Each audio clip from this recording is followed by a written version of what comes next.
Critical angle. क्या कहता है, क्रिटिकल एंगल को डिफाइन करना है। दूसरी क्या कहता है, इसमें एंड छोड़ दिया, वहां पेपर में पूछेगा एंड भी लगा देगा तो बात उतना ही जाएगा।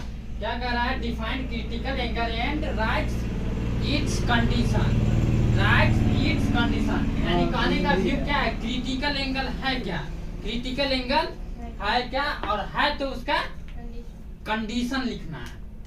तो देखो क्रिटिकल एंगल है क्या, the angle of incidence in the denser medium for which the angle of refraction is कितना 90 degree is called critical angle. क्या कहा जाता है, इंसिडेंस जो होता है एंगल यानी आपतन कोण, यानी इंसिडेंस एंगल जो होगा उसके पास क्या जाएगा, डेंसर मीडियम से जाएगा, और डेंसर मीडियम के बाद क्या हो जाएगा, रिफ्रैक्शन होगा, और रिफ्रैक्शन होने के बाद क्या होगा, 90 डिग्री का एंगल बनाएगा। कितना डिग्री का, 90 डिग्री का एंगल बनाएगा। वही क्या कहलाता है, क्रिटिकल एंगल। और इसमें देखो इसको क्या चीज से रिप्रेजेंट करेंगे, या रिप्रेजेंट बोलो या डिनोटेड बोलो, it is denoted by IC और capital C।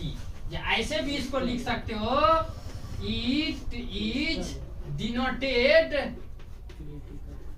By capital C। दोनों में से कोनो से इसको रिप्रेजेंट कर सकते हो या डिनोटेट कर सकते हो, समझ गया।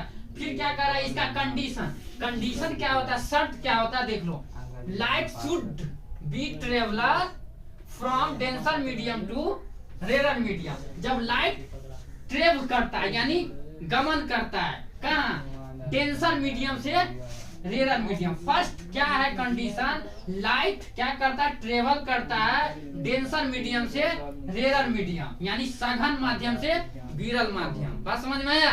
दूसरा कंडीशन क्या है, for total internal reflection angle of incidence must be greater than critical angle. यानी टोटल जो क्रिटिकल एंगल जो होगा उससे मस्ट बी ग्रेटर देन क्या होगा, क्रिटिकल एंगल होगा। यानी क्रिटिकल, आप क्रिटिकल मतलब होता है क्रांति, एंगल मतलब कोण। इसको हिंदी में लिख सकते हो क्रांति, क्रांति कोण। और इंग्लिश में क्या होता है, क्रिटिकल एंगल। लेकिन इंग्लिश में अगर एग्जाम दोगे तो ये पूरा लैंग्वेज लिखना पड़ेगा।